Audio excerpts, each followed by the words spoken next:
Petite question, qu'est-ce que c'est ça? Bien sûr, c'est une pomme, mais c'est aussi le fruit défendu. C'est soi-disant le symbole de Newton. Et d'ailleurs, si je la lâche, on connaît sa masse, on connaît les forces qu'il y a autour, on peut prédire sa trajectoire. Et à chaque fois que je renouvelle l'expérience, le résultat est identique. Mais est-ce toujours aussi simple? À l'origine, on pensait que si on connaissait toutes les variables, comme dans le cas de ma pomme, on pouvait tout prédire. Laplace pensait en 1812 que si on connaissait toutes les particules de l'univers, on pourrait rejouer le Big Bang à l'infini et obtenir toujours le même résultat. Ce qui pourrait sembler assez logique. Bref, si on connaît tous les chiffres, 1 plus 1, ça fait toujours 2. Et donc la vie serait plutôt simple et prévisible. Mais vous inquiétez pas, je vais vous montrer que non. Vous avez déjà tous dû voir des systèmes dynamiques. Oups, je vais poser cette pomme, je vais déjà vous paumer suffisamment comme ça. Applaudissez le champion de la blague nulle. Donc je disais, vous avez déjà tous vu ce genre de représentation. C'est ce qu'on appelle un système dynamique. Et tout point qui se situe dans ce système, normalement, entre guillemets, on a juste à suivre les flèches et on peut déterminer où il va. Sortez à droite. Eh oui, sauf que parfois ça ne fonctionne pas toujours. C'est ce qu'on appelle les zones de chaos.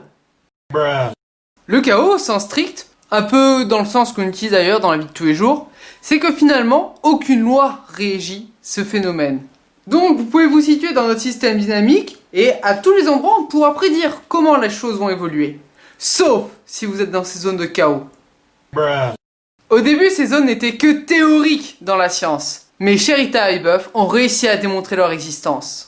Ça peut paraître pas grand chose comme ça. À l'origine, on croyait que si en fait on n'arrivait pas à calculer, c'est pas parce que tout l'univers n'était pas prédictible, mais c'est juste qu'on jugeait que finalement il nous manquait une petite variable et qui du coup nous empêchait le calcul correct. Et à cause de cette variable inconnue, à chaque fois qu'on répétait l'expérience, on n'arrivait pas à tout interpréter, pas parce que tout n'était pas prédictible, mais parce qu'on n'avait pas tout considéré. Genre, la chute de ma pomme? Eh oui, mais si une fois un objet intercepte cette pomme, on n'arrivera pas à calculer sa trajectoire finale. Bref, on a démontré le chaos. Et le chaos est magnifique, parce que ça veut dire qu'à chaque fois, si on recommençait dans les mêmes conditions, en connaissant toutes les variables, en connaissant tous les éléments, on ne pourrait pas prédire comment les choses évoluent. Donc on pourrait se dire que la vie est vraiment complexe. Ouais, sauf que vous connaissez pas le jeu de la vie? Non, c'est pas tellement un jeu, hein. Perso, je m'amuse pas à mourir ou à vivre. Enfin, si, peut-être à vivre d'ailleurs. Le jeu de la vie est un algorithme qui seulement, en se basant sur quelques règles simples, mais vraiment très simples, on arrive à produire des motifs très complexes. Et ce qui est bluffant dans la science, c'est que finalement, il y a une ambivalence entre le fait qu'en utilisant quelques règles très simples, on peut produire des motifs extrêmement complexes, mais qu'il existe des zones où finalement, on ne pourra jamais déterminer ce qui se passe. Mais accrochez-vous, ce qui est encore plus incroyable et qui me touche encore plus à cœur, c'est qu'au début on pensait que certaines choses appartenaient à cet espace de Julia, donc qui appartenaient au chaos, qu'on ne pourrait jamais prédire. Genre l'état des particules en physique quantique. Et là je vous renvoie à ma vidéo sur le chat Schrödinger. Et donc, les éléments qu'on croyait qui appartenaient à ce chaos, donc qui seraient jamais prédictibles, peut-être que finalement on se rend compte qu'ils n'appartiennent pas à cette zone. Et peut-être que nous pourrons les prédire.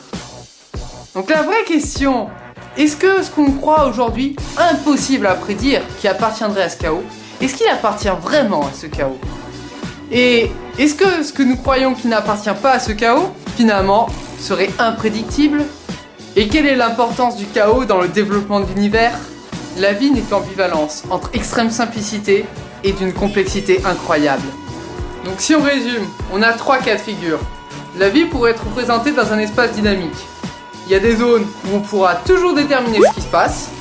Il y a des zones où on n'arrive pas à tout déterminer, mais car seulement le changement et l'ignorance d'une micro-variable peut avoir des impacts énormes. C'est ce qu'on appelle l'ensemble de Fatou. Et il y a le 3e cas de figure, où même en connaissant tout, finalement on ne pourra jamais prédire le résultat. C'est ce qu'on appelle l'espace de Julia. Merci d'avoir regardé, j'espère qu'avec ces explications, vous n'êtes pas rentré dans l'ère de Julia, donc dans le chaos, si vous m'avez bien suivi. Et pour ceux qui m'ont vraiment pas suivi, l'air de Julia, en gros c'est quand vous êtes bien paumé.